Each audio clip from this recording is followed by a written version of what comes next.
New tonight, drivers stopped on major highways, interrogated. The reason? Border security. It's happening right now on the U.S. border with Canada. Martin Savage is out front. Driving down I-93 in New Hampshire, about 80 miles from the Canadian border, Justin Summers runs into a checkpoint operated by the U.S. Border Patrol. He starts recording. The Border Patrol agent tells him if he wants to keep driving south, he has to answer a question. Are you a United States citizen? Summer tells me he resented being stopped and interrogated. I indicate, hey, I don't want to answer these questions. I'd like to be on my way. That didn't happen.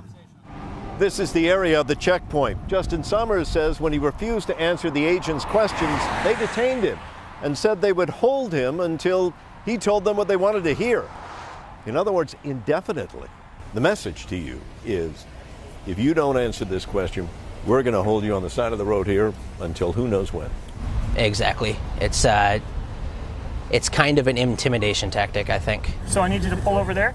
A tactic critics say is happening more frequently and far away from the U.S.-Mexico border, which has been at the center of attention when it comes to immigration. This is another checkpoint in New Hampshire Memorial Day weekend, and this was Maine just this month. If you want to continue down the road, yes, ma'am.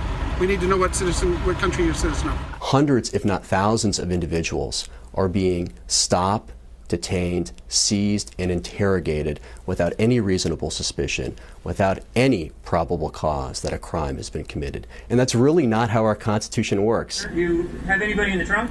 The American Civil Liberties Union calls the checkpoints illegal and blames the Trump administration's zero-tolerance immigration policy.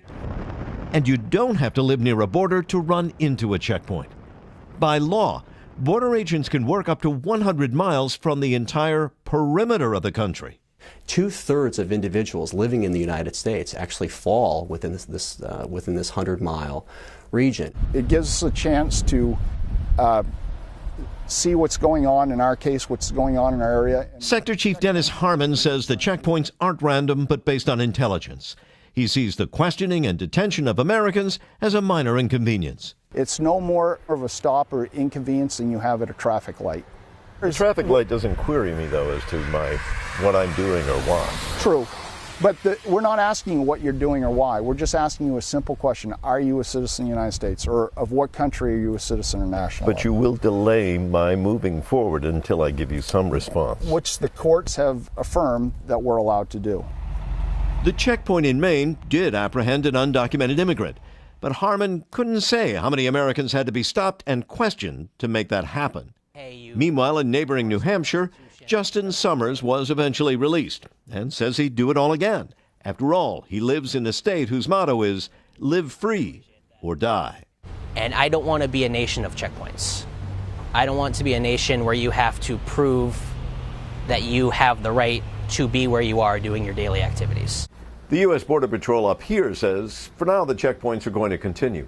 The ACLU has some advice if you run across one. As an American, you don't have to give an answer. But if you don't answer, be aware you'll likely be detained. And even though the law says you can only be detained briefly, well, your idea of briefly and the Border Patrol's idea of briefly could be very different.